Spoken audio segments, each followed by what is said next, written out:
Yun mga katips, magandang araw po sa ating lahat. At ngayon mga katips, ang pag-uusapan naman po natin kung magkano nga ba ang gastos sa kuryente sa chicken broiler mga katips ng hanggang 30 days mga katips. At yun, pag-usapan natin yan mga katips.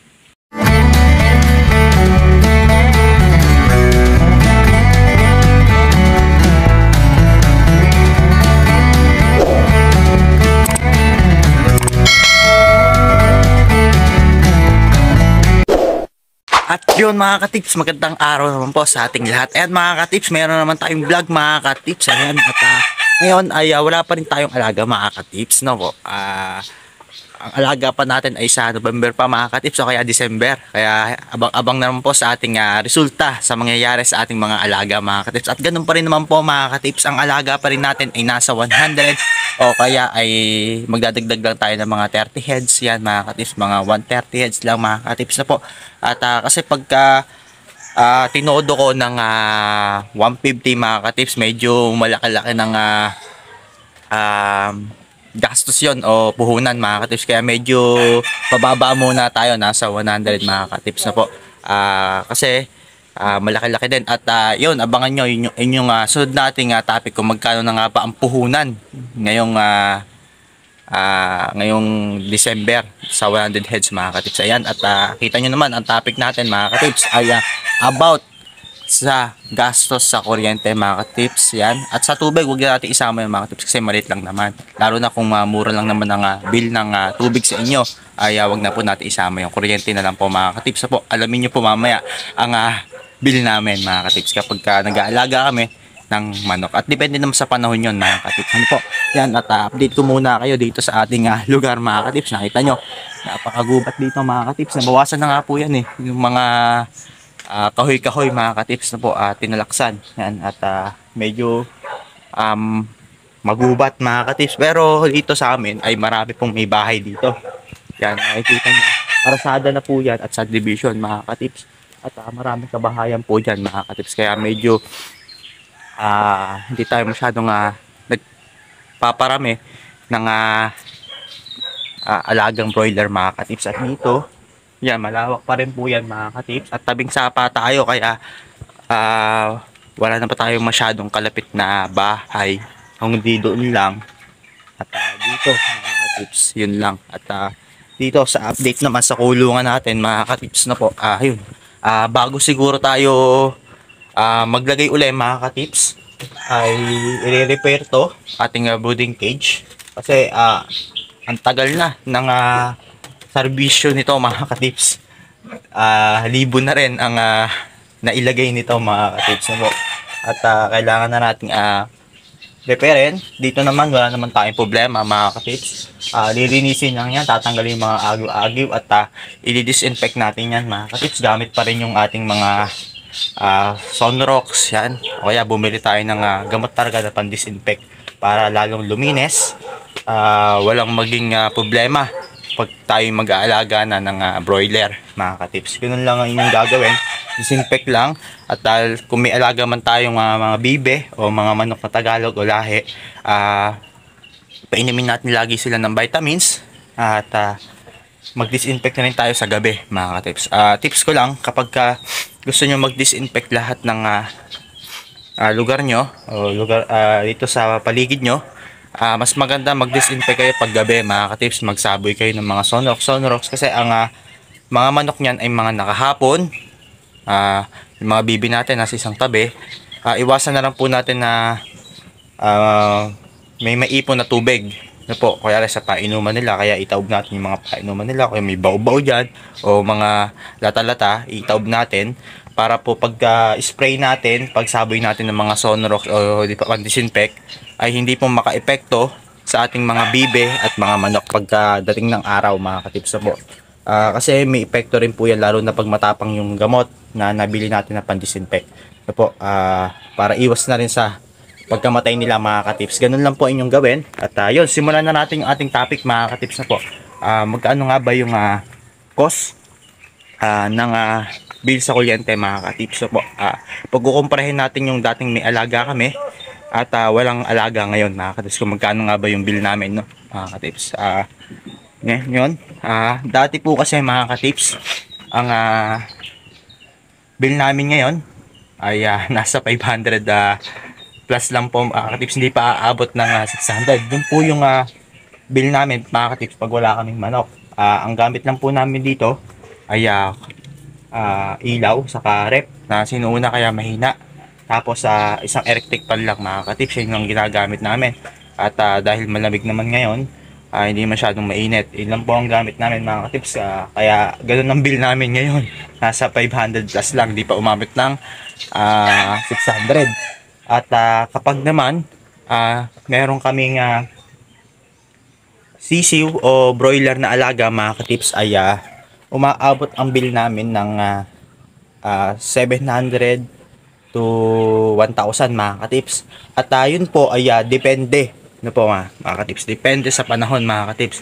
Kapag malamig ang panahon, tag-ulan, ay hindi tayo nagamit ng electric fan mga katips. Puro naman tayo dilaw na ilaw mga katips. At dito sa boarding cage ko kasi mga katips, ang gamit kong ilaw dito ay laging tatlo mga katips.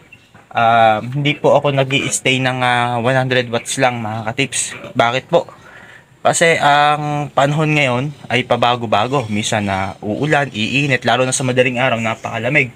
Kaya ang gawa ko, isang 100 watts, dalawang 50. Nasa gitna yung 100 watts natin. At isang 50 sa dalawang gilid mga katips.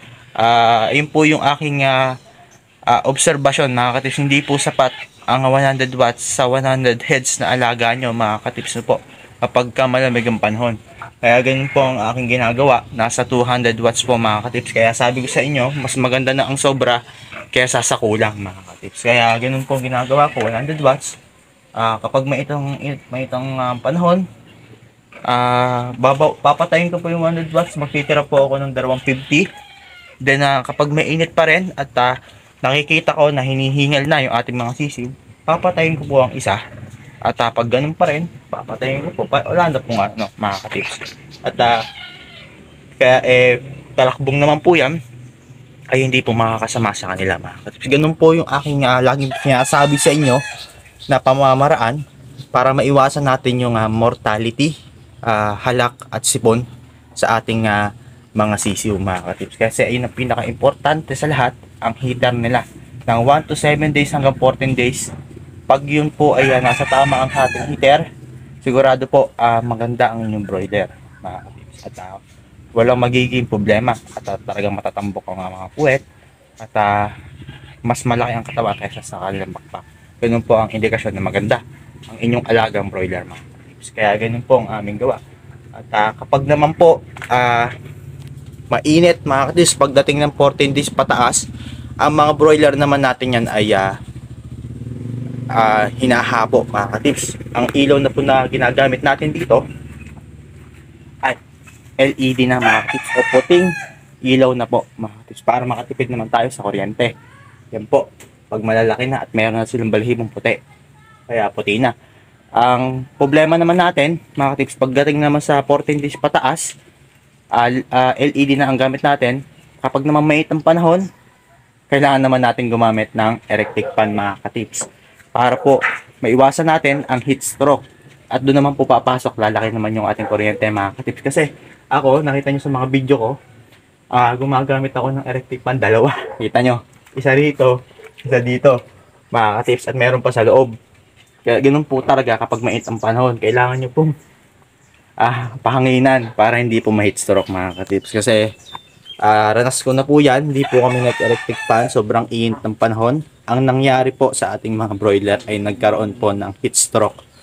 Yan po, talagang sayang, lalo na pagka malalaki na at malapit na tayo mag-harvest, tapos nagkakaroon pa ng heat stroke, ay sayang po na po. Ganun po, at hindi naman pwede natin ibenta yon dahil ang karne po nun ay namumula. Ganun po, namumuo kanilang mga dugo. Kaya wala tayong choice kundi sarili na lang natin yung karning yun mga katips. Kahit sabihin natin, nakita natin na nangingisay, eh hindi na po pwede at namumula talaga yon. At yun, ganun lang po. At umaabot nga po ng 700. Ang gastos po namin doon ay pumapatak ng 300 to 200 mga katips kapag ilaw lang. At kapag naman mga katips may gamit tayong electric fan at ilaw na dilaw na umabot ng 14 days ay gumagastos tayo ng mga 300 to 400. Pero okay lang yon mga katips. Bakit? Dalawang manok lang yon no mga katips. Kapag malamig yung panahon, isang manok lang ang gastos natin. Kaya lagi yung ina-advise tayo mga katips. Galingan nyo sa pag-aalaga. Na po. Sundin nyo lang po yung ating mga pamamaraan, yung mga vitamins, feeds. Yan mga katips, maghanap kayo ng magandang feeds kung walang mabiling Bimig dyan o Ladeco, yung mga ibang brand. Kung magaganda naman at subok nyo na, okay yun mga katips. Walang problema doon. Sa vitamins na lang mga katips, pumili po kayo ng maganda-gandang vitamins. Yung lagi namang nasa video ko, Robustrip BK, Vitamin Pro, Dextrose Powder, tapos sa electrolytes pag may itang panahon, doon na rin yung Dextrose Powder natin mga katips.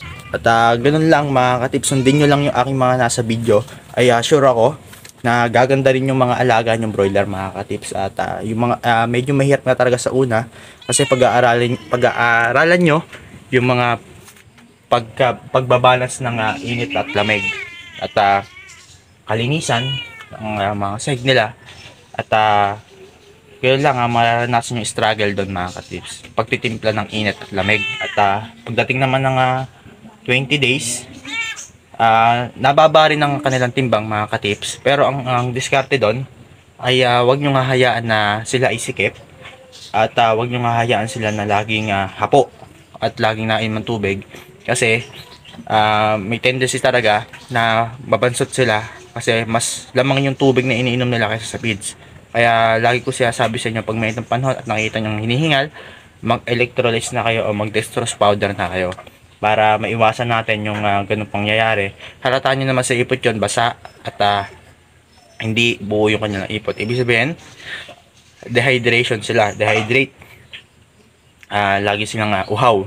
Kaya ganun ang inyong gagawin para hindi bumaba ang timbang. Kaya mas maganda, mas maaga kayo makaka-harvest kaysa malate. Malulugi na po kasi kayo sa feeds nun mga katips. At yun, maraming salamat sa patuloy na sumusuporta kay J-Tips TV. Yan, dire-diretso pa rin tayo sa pagbibigay ng tips.